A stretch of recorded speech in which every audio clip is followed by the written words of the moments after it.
이제 드디어 예수님이 십자가에 달리십니다. 오늘 우리가 나눌 말씀은 설교라는 게 딱 사실 형태가 딱 고정되어 있는 건 아니지만 설교보다는 어쩌면 강의 이쪽에 조금 더 가까울지 모르겠습니다. 실제로 우리가 이제 교회를 다니고 신앙생활을 하면 십자가, 또 십자가의 죽음, 예수의 보혈 이런 이야기들을 많이 하지요. 그런데 조금씩 왜곡돼 있어서 정말 그 본래의 의미를 우리가 놓치고 있는 경우들이 참 많이 있습니다. 그래서 오늘은 우리 가장 신앙의 기본, 기초인 십자가의 죽음, 예수의 피 이런 부분들에 대해서 좀 분명히 하고자 합니다. 중요한 시간입니다. 여러분들은 만약 누가 여러분들에게 와서 네가 예수 믿고 구원받았다라고 말하는데 도대체 네가 말하는 그 구원을 받는다는 건 무슨 뜻이냐라고 물어보면 여러분들은 잘 설명하여 대답해 줄 수 있습니까? 한번 스스로 잘 생각해 보세요. 예수를 믿지 않는 사람들에게 너 예수 믿고 맨날 구원받았다고 그러고 천국 간다 이렇게 말하는데 도대체 그게 뭘 말하니? 라고 하면 예수 믿으면 돼 이렇게 하는 말 말고 도대체 그게 정말 무엇을 의미하는지 잘 설명할 수 있는가 하는 것입니다. 오늘 좀 그런 얘기들을 나누겠지만 단순하게 말하면 뭘까요? 구원받았다는 게 여러분 무엇입니까? 구원받았다라는 건 하나님께서 처음 인간을 창조하실 때 그 모습을 회복했다 이런 뜻입니다. 왜 우리는 그 모습을 회복해야 될까요? 창조 때 모습을 회복한다라고 할 때 그 핵심이 과연 뭘까? 그게 뭐라고 여러분들은 생각하십니까? 인간을 처음 창조하실 때 하나님은 하나님의 형상대로 사람을 창조하셨다 그랬는데 그렇다면 우리가 하나님의 형상을 잃어버렸다는 것인데 타락했다는 건 구원받는다는 것이 바로 그 하나님의 형상을 다시 회복하는 거라고 한다면 그것은 무엇을 의미하는 걸까? 여러분들에게 나눠드린 종이에는 없는데 에베소서 4장 17절에서 18절 이 말씀을 같이 읽어보겠습니다. 17절과 18절입니다. 함께 읽겠습니다. 시작.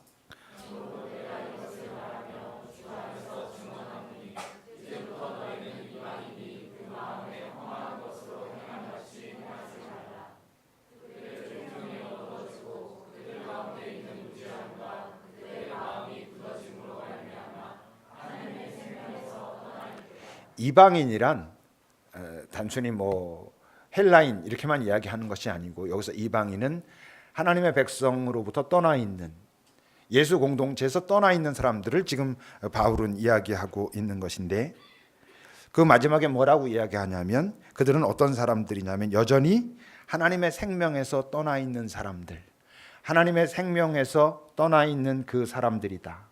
자신들은 어떤 사람들이냐면 예수로 인해 하나님의 생명을 받은 자들, 회복된 자들 이런 뜻입니다. 18절은 더 정확하게 표현하면 하나님의 생명에서 떠나 있기 때문에 그들의 총명은 어두워져 있고 그들은 무지하고 그들의 마음은 굳어져 있다. 이게 더 정확한 표현입니다. 하나님의 생명이 떠나 있기 때문에 나타나고 있는 그 인간의 모습을 이야기하고 있는 것이죠. 그러니까 창조 때 하나님께서 만드신 그 인간에게 가장 중요한 본질은 뭐냐면 하나님의 생명이었다는 것이죠. 우리가 요한복음 이야기하면서 이야기는 계속 해왔던 얘기입니다. 근데 인간의 타락은 뭘 의미하냐면 그 하나님의 생명이 떠나간 상태, 그동안 계속 말했던 조회가 없어진 상태의 인간이 대문자 씬의 존재, 타락한 인간, 몸도 있고 그의 푸시케 목숨도 붙어 있지만 하나님의 생명은 없어진 상태. 그래서 죽음이 다가오면 그 죽음의 권세를 이길 수 없는 존재가 되어 있는 그런 존재. 그게 모든 인간이었고 구원받는다는 건 바로 그 하나님의 생명을 다시 회복하는, 조회를 회복하는 그런 상태를 말하는 것입니다. 그렇다면 왜 인간을 구원하기 위해서 예수, 하나님의 아들인 그분은 인간이 되어야 했을까? 왜 예수는 하나님이신 그분은 여러분이 인간이 되어야 했을까요? 우선은 그분이 인간이 되어야 했던 아주 중요한 이유 중에 하나는 온전한 인간이 과연 무엇인지 인간들에게 보여주기 위해서 그분은 인간으로, 온전한 인간으로 이 땅에 오셨습니다. 왜 이 세상에는 아무도 온전한 인간이 없었다고요? 하나님이 처음 인간을 창조하실 때, 다시 말하면 온전한 인간의 모습은 하나님의 생명을 담은, 그래서 영과 혼과 육이 조화로운 존재였다고 했잖아요. 근데 타락함으로 하나님의 형상이 떠나감으로 하나님의 생명이 없어진 존재가 되었다는 것이죠. 모든 인간은 바로 그런 존재를 우리가 말할 때 대문자 sin 이런 얘기 했었죠. 죄된 존재. 그래서 죄로부터 결코 자유로울 수 없는 그런 존재라는 거죠. 데살로니가 전서 5장 23절입니다. 같이 읽어보겠습니다. 시작.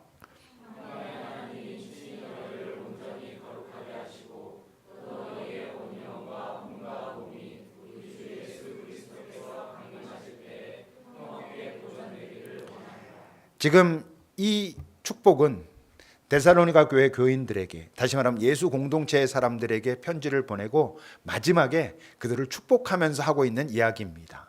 그러니까 너희들이 예수를 주님으로 만나고 구주로 만나고, 그래서 너희들에게 없어졌던 하나님의 생명, 영이 회복됐고 거듭났고, 그래서 지금 영과 혼과 몸이 온전한 존재로 있는데 거기서 떠나지 말고 잘 보존해서, 그래서 예수께서 다시 오실 때까지 너희들이 그 모습을 잘 유지하기를 바란다라는 축복이거든요. 그러니까 그런 인간은 이 세상에 없었던 거예요. 그러니 타락 이래 아무도 온전한 인간일 수도 없고 온전한 인간을 경험하지도 못했습니다. 계속 말하지만 왜? 모든 인간은 영적으로 죽은 존재였기 때문에, 푸시케가 붙어 있는 것이 그의 그냥 살아있음의 전부였던 그런 존재였기 때문에 요한은 그런 사람을 뭐라고 표현했어요? 그런 인간 존재를 어둠에 속한 자다 이렇게 말했어요.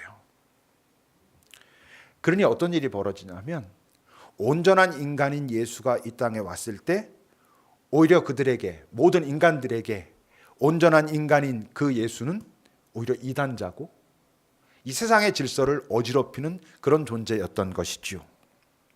요한복음 1장 4절에서 5절입니다. 함께 읽겠습니다. 시작.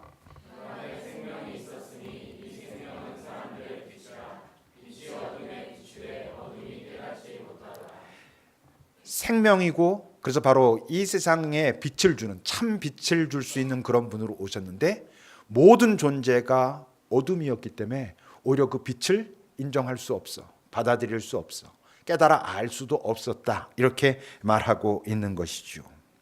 그럼 보십시오. 생명이신, 그래서 온전한 인간인 그 예수가 이 땅에 왔습니다.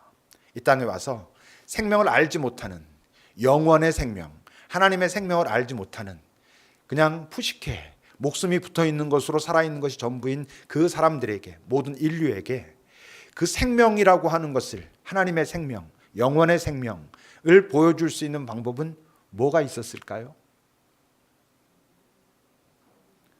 가장 좋은 방법은 뭐냐면 사람들이 영원의 생명을 알아보고, 오우, 영원의 생명이라는 게 있구나, 이 땅에서 이렇게 호흡하면서 사는 푸시케를 넘어 조회라고 하는 하나님의 생명이라는 게 있구나라는 걸 안다면 가장 좋았겠지만 아무도 그것을 경험하지도 알지도 못했기 때문에 다 거부했습니다. 그렇다면 그 생명을 보여줄 수 있는, 사람들에게 확인시켜 줄 수 있는 유일한 방법이 여러분 뭐였겠어요? 아이러니하게도 죽음이었습니다.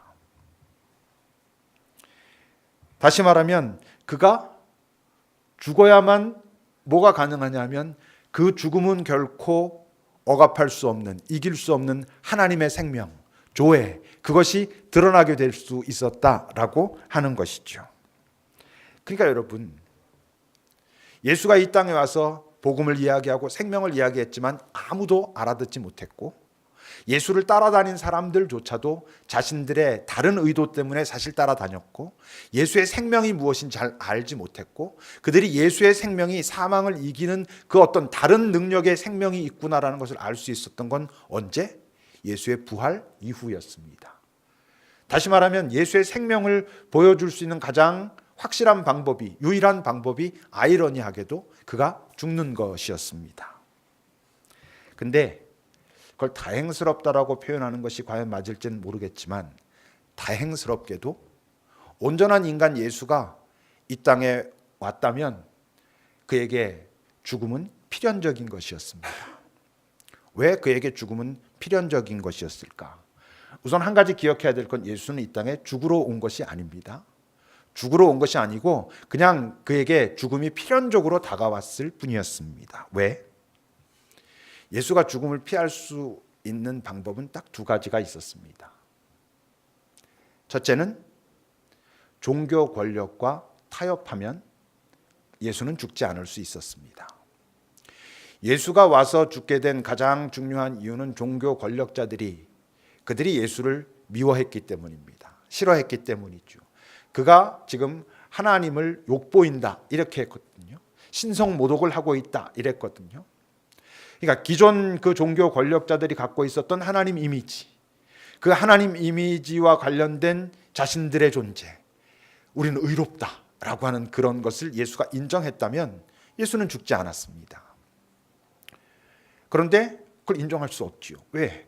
그걸 인정한다는 건 예수 자기의 정체성을 부인하는 것과 같으니까, 이 땅에 온 그 이유를 부정하는 것과 같으니까 그것을 받아들일 수 없습니다.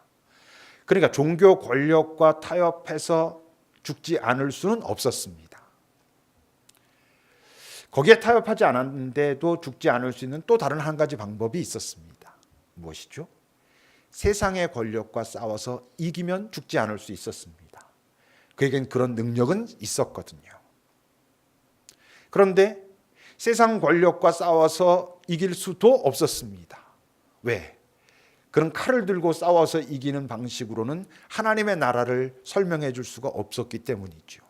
하나님의 나라를 보여줄 수 있는 방법은 그들과 같은 칼을 들고 좀 더 좋은 실력과 강한 힘을 가지고 이기는 것으로 보여주는 그런 나라가 아니거든요.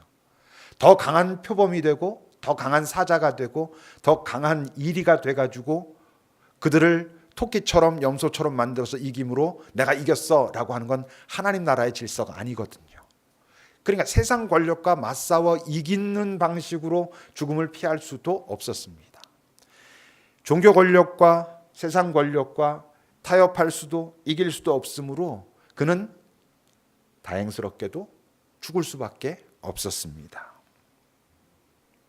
그 죽음이 역설적으로 예수님이 일부러 죽은 게 아니고 죽을 수밖에 없었던 이 세상의 질서, 그를 죽게 만들었던 이 세상의 질서가 결국 예수의 생명을 이 세상에 보이게 하는 그런 아이러니를 가져왔습니다. 그렇다면 여러분, 우리가 구원을 받는다 어떻게 구원받냐 그러면 예수 믿으면 구원받는다 그러는데 예수 믿는 게 무엇입니까? 아까 우리 청년 플러스에서 나와서 믿음이 세상을 이긴다, 예수를 믿는 그 믿음이 이긴다 그랬는데 도대체 예수를 믿는다는 게 여러분들은 무엇입니까? 자, 또 구원받는다는 것과 똑같은 이야기죠. 예수를 믿지 않는 사람들이 여러분들에게 와서 도대체 너 맨날 예수 믿는다 그러는데 예수 믿는 게 뭐냐? 그러면 여러분들은 그걸 뭐라고 대답하십니까? 예수가 나의 구원자라는 걸 믿어. 도대체 예수가 너의 구원자라는 게 뭐냐? 그럼 그 다음에 또 뭐라고 대답하시겠습니까? 나를 위해서 죽으심으로 우리가 기본적으로 하는 이야기들이 있잖아요. 그게 여러분들은 이해가 됩니까? 잘? 또 여러분들의 그 표현은 예수를 알지 못하는 사람들에게 그런 거구나라고 적어도 호기심은 그게 뭐지? 라고는 만들어줄 수 있는가 하는 것이죠. 그런 부분들을 우리가 좀 고민해 보려고 합니다. 로마서 10장 9절입니다. 같이 읽어봅시다. 시작.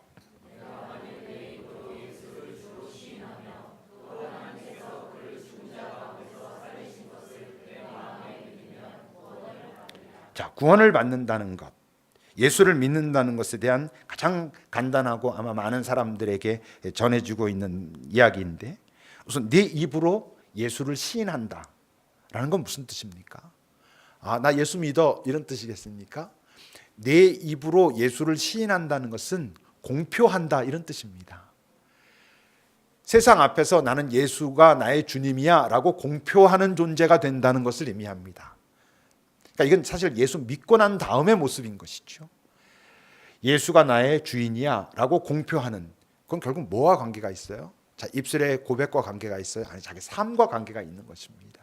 그렇게 공표했으니까 그의 삶은 사람들에게 너 예수를 주로 믿는다는 삶이 과연 이거야? 라는 질책이건 아니면 칭찬이건 질문이건 내가 기꺼이 받겠다, 이런 것을 의미하는 것입니다. 공표하는 것입니다. 근데 그 공표하기 위해서 예수를 믿는 더 중요한 핵심은 거기 보면 하나님께서 그를 죽은 자 가운데서 살리신 것을 믿는다는 것인데, 여러분, 하나님이 예수를 죽은 자 가운데서 살리셨다라는 게 여럿이 죽어 있는데 하나님이 싹 가서 내 아들이 저기 있구나, 조금만 살려야지, 이런 뜻이겠습니까? 아닙니다.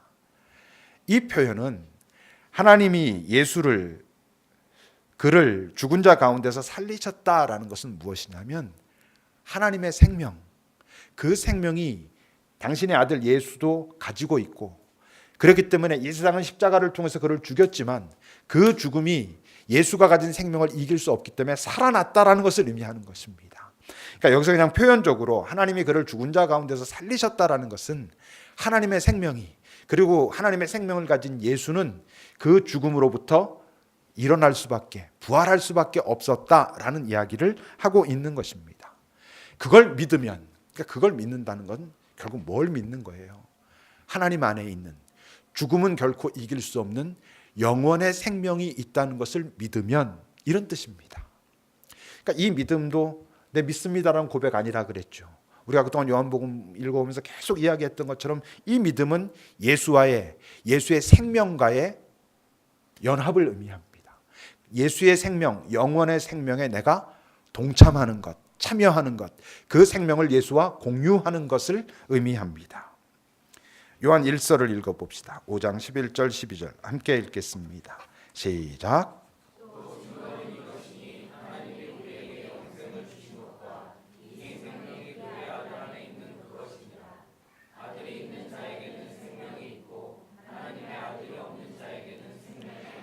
하나님이 우리에게 영생을 주셨다.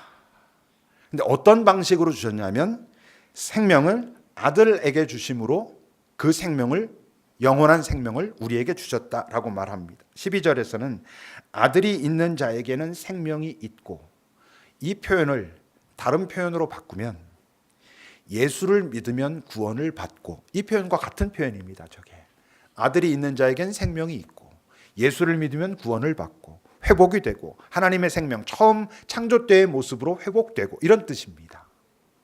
그러니까 여러분, 아들이 있는 자에겐 생명이 있고라는 얘기가 예수를 믿으면 구원을 받고랑 같은 얘기란 뜻이라면, 예수를 믿고 구원을 받는다는 뜻은 그냥 믿어라고 말로 이렇게 말해가지고 뭐 예수 믿으면 천국 간다고, 고백만 하면 된다고, 예수 믿으면 간다면 뭐 알겠어.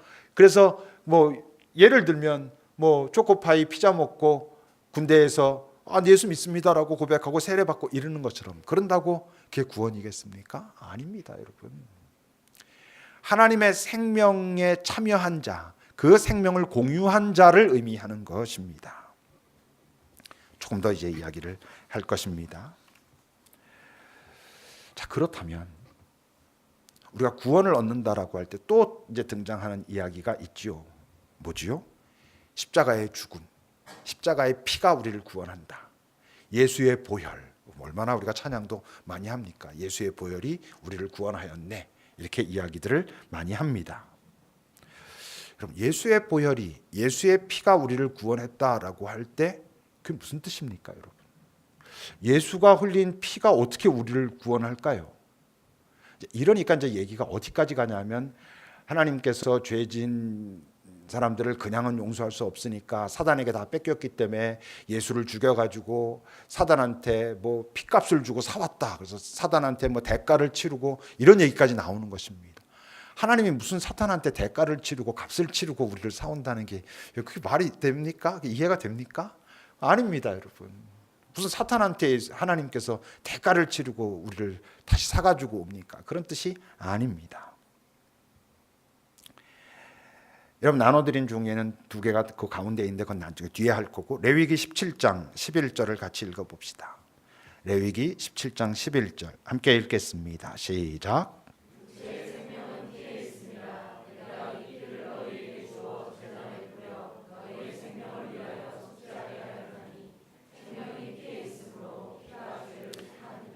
생명은 피에 있다라고 말합니다. 그리고 마지막에 보면 생명이 피에 있으므로 피가 죄를 속한다 이렇게 말합니다.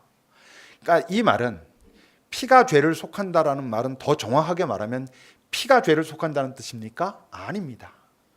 그 피에 담긴 생명이 죄를 속하는 것입니다. 그러니까 예수의 피라고 할 때 우리에게 떠오르는 느낌이 뭐냐면 예수의 죽음이잖아요. 예수의 죽음이 우리를 구원한다라고 자꾸 생각하잖아요. 무슨 예수의 죽음이 우리를 구원합니까? 예수의 죽음이 우리를 구원하는 것 아닙니다. 예수의 생명이 우리를 구원하는 것입니다. 예수의 보혈이라고 말할 때 우리는 예수님이 나를 위해서 죽으셨어. 어우 슬퍼, 아파, 뭐 너무 죄송해. 자꾸 이러잖아요. 그것 우리가 좀 왜곡하고 있는 것입니다. 예수의 죽음이 우리를 살리는 게 아니라 예수의 생명이 우리를 살리는 것입니다. 예수의 보혈이라고 말할 때 그것은 예수의 죽음 쪽의 이야기가 아니고 예수의 생명, 예수 안에 있는 생명의 이야기를 하는 것입니다. 그 피에 생명이 있다라고 말씀하고 계시는 것이죠. 마태복음 26장입니다. 같이 읽어보겠습니다. 시작.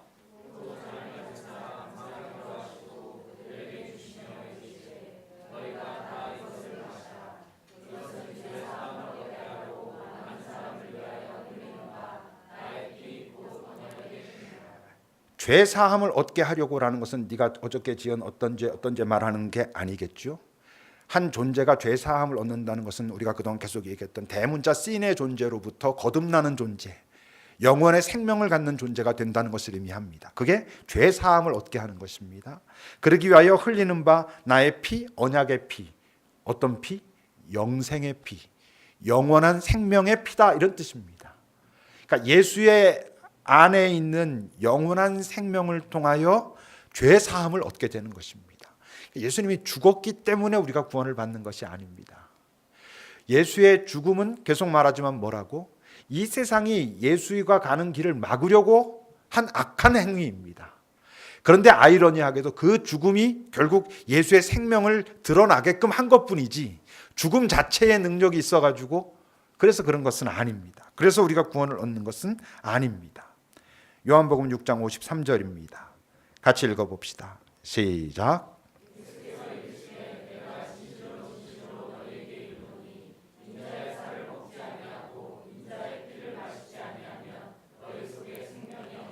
인자의 피를 마시는 것이 너희에게 생명이 만들어진다는 것을 의미한다라는 것입니다. 예수가 죽었기 때문에 우리에게 생명이 만들어진 게 아니고 그 피에 담긴 생명이 우리로 하여금 그 생명에 동참하는 믿음으로 연합함으로써 동참하는 자가 되게 된다는 거지요. 중요한 문제입니다. 이게 왜 중요할까요? 우린 예수의 십자가의 피, 예수의 보혈, 그게 자꾸 우리를 구원한다고 생각하는 거예요. 흘린 피가.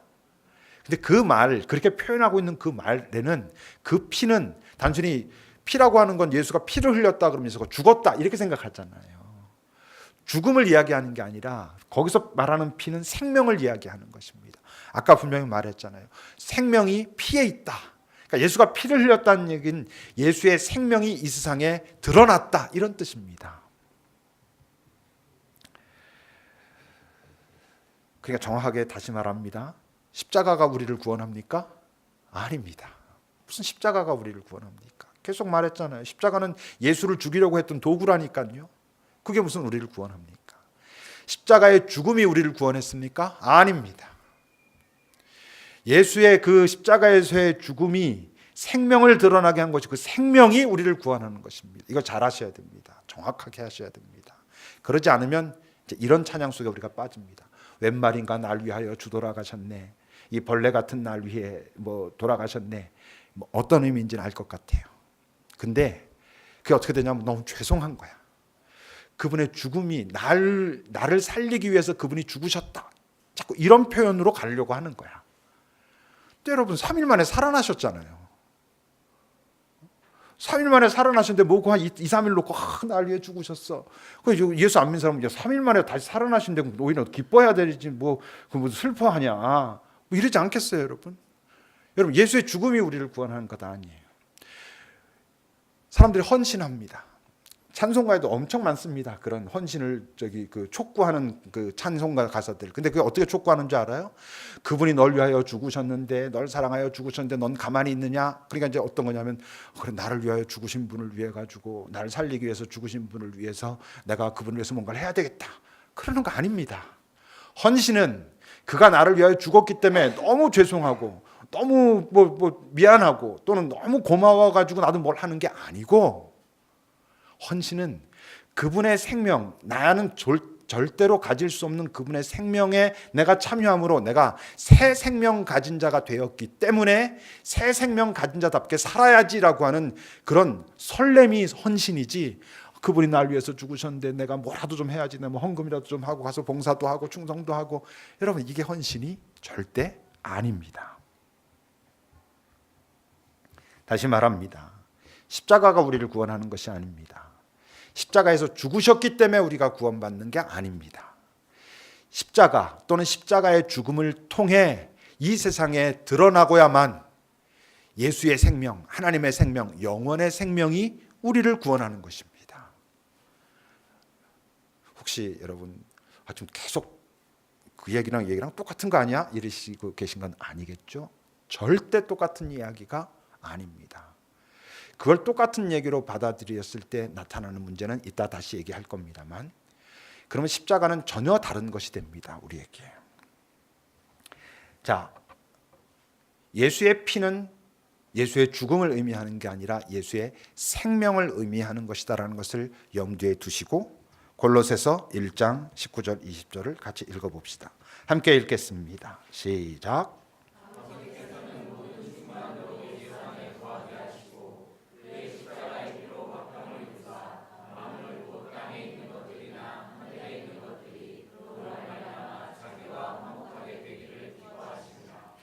이 말씀을 예수가 죽음으로 화평을 이뤘다, 죽어서 피를 막 흘렸기 때문에 그건 구약의 출애굽기에 나오는 그 유월절 사건과 대비시키기 위해서 표현을 이렇게 하는 것이고, 실제 이 십자가의 피의 의미는 뭐? 예수의 생명, 십자가에서 결국 드러나고야만 예수의 생명을 의미하는 것입니다. 그 예수의 생명으로 하나님과 화평을 이루고 만물, 땅에 있는 것이나 하늘에 있는 것들이 그로 말미암아 자기와 화목되기를, 아버지와 화목되기를. 여러분, 우리가 하나님과 화목된다는 건 그와 다시 교통할 수 있게 됐다는 것을 의미합니다. 우리가 하나님과 교통하지 못했던 이유가 뭐였는데, 하나님의 생명이 없어진 존재였기 때문에 그분과 교통할 수 없었단 말이에요. 근데 예수의 생명, 예수 안에 있는 그 하나님의 생명, 영원의 생명에 우리가 참여함으로 우리가 하나님의 생명 가진 자가 되었기 때문에 이젠 비로소 하나님과 화해한, 다시 소통할 수 있는 존재가 되었다는 뜻입니다. 히브리서 10장 19절입니다. 같이 읽어봅시다. 시작.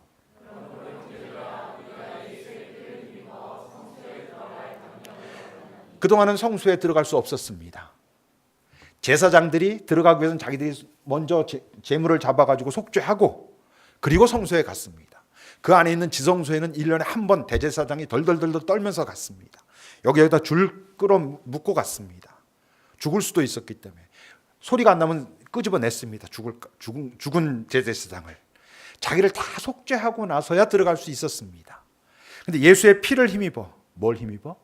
예수 안에 있는 그 생명을 힘입어 이젠 우리가 다시 하나님께서 처음 창조하셨던 하나님의 형상을 회복한 존재가 되었으므로 성소에 들어갈 담력, 다시 말하면 무슨 뜻? 하나님과 마주대할 그런 존재가 되었다, 이런 뜻입니다.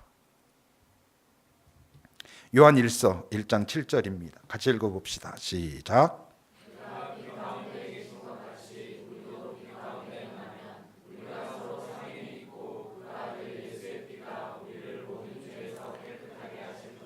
그 아들 예수의 생명, 영원의 생명, 조회가 우리를 모든 죄에서 깨끗하게 하신다는 것은 아까도 나온 것처럼 죄된 존재, 대문자 씬의 존재로부터 그 생명 가진 자, 거듭난 자, 처음 하나님이 창조할 때 만드셨던 하나님의 형상을 회복한 자가 되게 한다, 이런 뜻입니다. 또 이야기합니다. 십자가가 우리를 구원하는 것 아닙니다. 예수가 십자가에서 죽었기 때문에 바로 그것이 우리가 구원받는 핵심도 아닙니다. 예수가 죽지 않았어도 사람들이 예수의 생명, 예수 안에 생명이 있음을 알고 그와 연합할 수 있었다면 그런 존재는 살 수 있었습니다. 영생을 얻을 수 있었습니다. 구원을 받을 수 있었습니다. 모두가 그것을 거부했을 뿐이지. 그래서 그들이 예수를 죽인 것뿐이지. 그들이 죽였기 때문에 아이러니하게도 예수 안에 있는 생명이 드러나게 된 것이지. 그래서 부활을 경험한 자들이 예수를 그때 가서야 비로소 자신들의 주로 인정하고 예수의 생명과 연합하게 된 것이지. 그게 구원입니다, 여러분. 고린도전서 1장 18절입니다. 같이 읽어봅시다. 시작.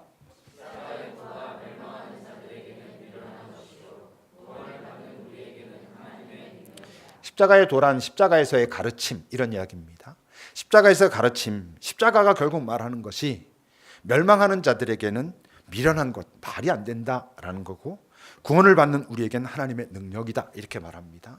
이 하나님의 능력이라고 말할 때 하나님 능력의 핵심은 결국 뭐겠어요? 십자가에서의 그 죽음을 이긴 어떤 힘, 능력, 이거를 말하는 거잖아요. 그게 뭐야? 조회라는 거예요. 영원의 생명, 하나님의 생명. 다시 말해서 이 말씀은 어떤 뜻이냐, 이런 겁니다. 십자가라는 것이 너희들은 결국 십자가의 그 참혹함과 죽음만을 보고 있지만, 그래서 거기에 달린 예수를 너희들은 주라 인정할 수 없겠지만, 구원을 얻은 우리는 결국 그 십자가의 죽음 속에서 뭘 보냐 하면 하나님의 능력, 사망의 권세를 이겨내는 하나님의 능력 조회, 그것을 우리는 본다. 너희들은 십자가에 달린 예수의 죽음을 보지만 그 죽음을 이겨내고 승리하고 부활하시는 예수를 우린 그 십자가 위에서 본다. 이런 이야기가 지금 고린도전서 1장 18절의 이야기입니다. 사망의 권세는 결코 예수가 가지고 있는 그 생명, 영원의 생명을 이길 수 없다라고 하는 사실을 너희들이 십자가에 달아 죽인 예수의 그 십자가를 통해서 우리는 본다. 이런 뜻입니다. 이제 핵심은, 그렇다면 도대체 예수와 연합을 이룬다는 거, 아까 예수를 믿습니다라는 것이 그냥 입술로 예수 믿으면 뭐 영원히 살고 천국 간다고, 나 예수 믿어라고 하는 단순히 입술의 고백이 아니라 했죠. 그럼 역으로 이렇게 생각을 해보지요. 예수와 연합을 이루었다라고 하는, 다른 말로 하면 구원을 받았다라고 하는 증거가 뭘까? 여러분들 스스로 검증해 보셔야 됩니다. 나는 구원을 받았는가를 검증해 보십시오. 말씀을 통해서. 로마서 아까 우리가 넘어온 6장 4절에서 6절입니다. 같이 읽어봅시다. 시작.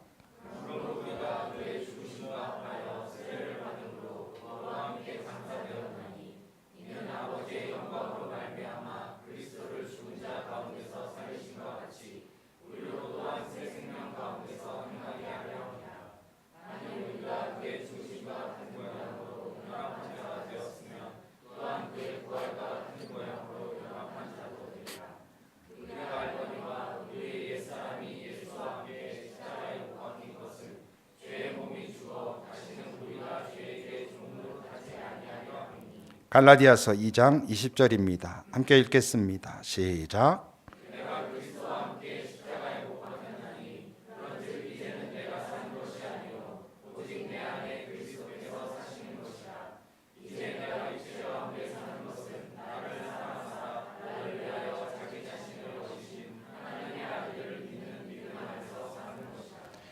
이 두 개의 말씀 속에서 강조되고 있는 연합은 오히려 생명의 연합이 아니라 십자가의 연합입니다. 그 죽음에 연합되는 것입니다. 우리가 자꾸 십자가의 죽음, 예수의 죽음, 예수의 피라고 말할 때도 예수의 죽음이 나를 살리셨어, 고마워, 이렇게 되면 항상 십자가를 바라볼 때 나는 어디에 있냐면 저쪽 떨어져 있습니다. 멀리 떨어져서 십자가에 달려가지고 나를 위해 죽어가시는 예수님을 바라보면서 아이고 죄송해라, 아이고 고마워라, 내가 이제 저분을 더 사랑해야지, 이럽니다. 근데 그거 아닙니다. 예수가 십자가에 달렸다는 사실에서 우리가 봐야 될 건 나도 저기서 달려 죽는구나 라는 걸 보는 것입니다. 나는 십자가에서 멀리 떨어져 가지고 예수님이 날 위해 죽은 걸 가지고 너무 죄송해하고 막 이렇게 움츠러드는 게 아니고, 오늘 두 개의 말씀 둘 다 예수와의 연합을 이야기하면서 어떤 연합을 먼저 말하고 있냐면, 예수의 십자가에 함께 우리의 옛사람도 달려 죽었다라는 것을 먼저 이야기합니다. 그게 예수와의 연합의 출발입니다.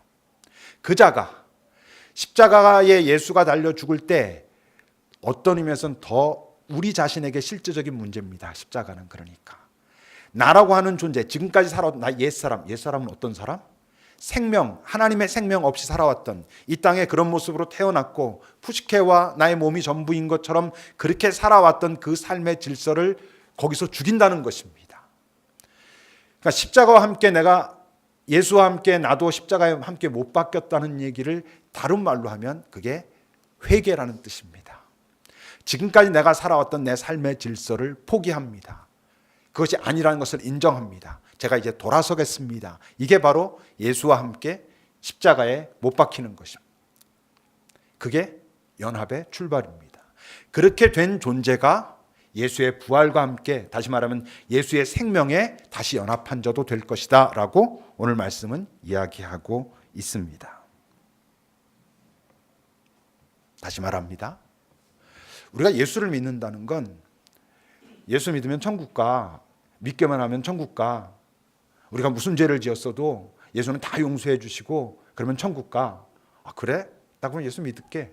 그럼 예수 믿고 교회 와서 소위 신앙생활 이렇게 하면서 뭐 힘들고 어려운 거 있으면 고백도 하고, 나 좀 이런 문제인데 좀 해주시고, 뭐 싸우기도 하고, 이게 전부가 아닙니다. 전부가 아닌 게 아니라 그것은 매우 본질에서 벗어나 있는 것입니다. 본질은 예수의 십자가에 나도 같이 못 박혔다라는 사실이 내게 굉장히 철저한 문제로 다가와야 됩니다. 근데 우리가 어때? 나의 옛사람이 십자가에 못 박혔다는 사실을 알면서도, 그래야 된다는 걸 알면서도, 회개가 맞다는 걸 알면서도, 새 생명 얻은 자답게 살아야 한다는 걸 알면서 그렇게 살지 못하는 우리의 현실이 있죠. 그러니 여러분, 예수 믿으면 가장 분명한, 예수 믿었을 때 나타나는 공통적인, 정도의 차이는 있겠지만 공통적인 현상이 뭐라고? 갈등입니다.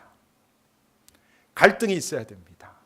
내가 생명 없는 자로 살 때, 이 세상이 전부인 줄 알 때, 내 목숨 끊어지면 큰일 나는 줄 알고 목숨보다 더 귀한 건 없네라고 그렇게 살 때 추구하던 똑같은 그런 것들을, 영원의 생명을 가졌노라고 말하면서 내가 여전히 버리지 못하고 있는 것들을 볼 때 내 안에 예수의 생명이 그 부분들을 비추고, 그게 나를 찌르고 아프고, 그래서 갈등이 일어나는 것, 그게 여러분 예수와 연합됐다는 아주 분명한 증거입니다. 연약한 우리들에게 나타날 수 있는.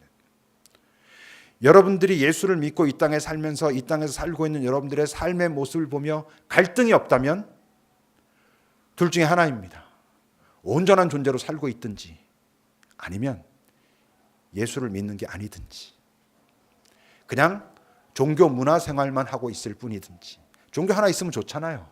이 복잡한 세상에서 뭐 좀 의지할, 신한테 의지하고 그럼 좋을 것 같잖아요. 예수를 믿는다는 건 그것이 아닙니다. 그래서 갈등이 있습니다. 근데 물론 그 갈등은 뭐 자기 비하, 죄책감에 빠져가지고 그런 거랑은 다르죠. 그 갈등이 있기 때문에 다시 나를 사랑하시는 그분을 또 다시 바라봅니다. 또 그분 앞에 나아갑니다.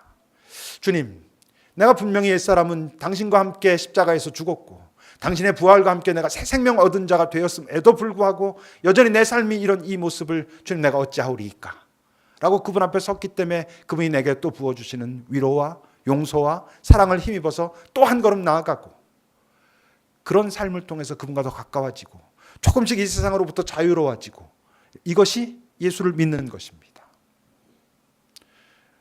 제가 여러분들 위협하려고 하는 소리가 아니고 겁주려고 하는 이야기가 아닙니다.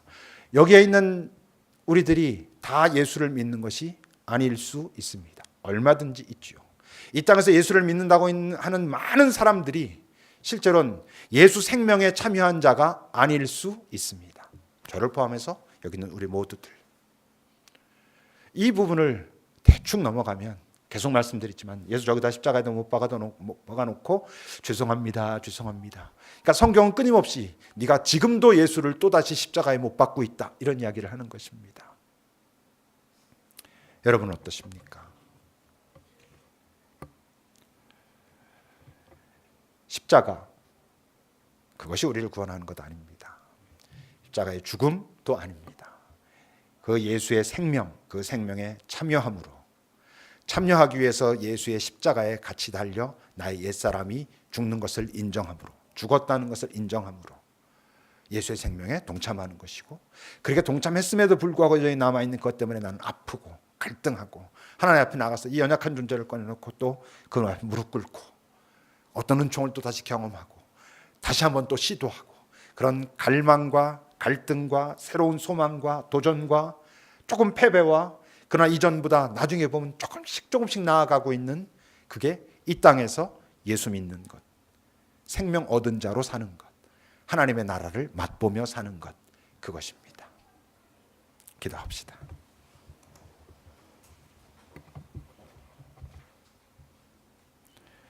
이것을 알고 알지 못하고가 어쩌면 이 땅에서 사는 데는 큰 차이가 없을지도 모릅니다. 그러나 성경에 있는 그대로라면 이것을 알고 알지 못하고는 우리의 푸시케가 끊어지는 순간 전혀 다른 어떤 존재가 됩니다. 기도합시다.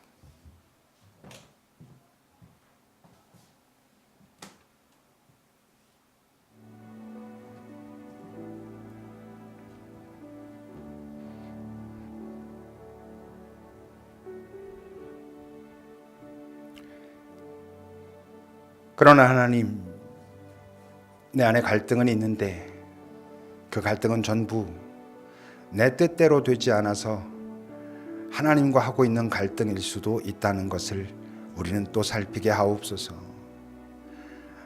하나님의 뜻을 알고 싶은데 잘 알지 못해서 아파하는 갈등이, 하나님의 뜻을 알지만 내가 그것을 제대로 살아내지 못해서 나 자신과 깊이 갈등하고 있는 갈등이 그것인가 잘 확인할 수 있는 우리들이 되게 하소서.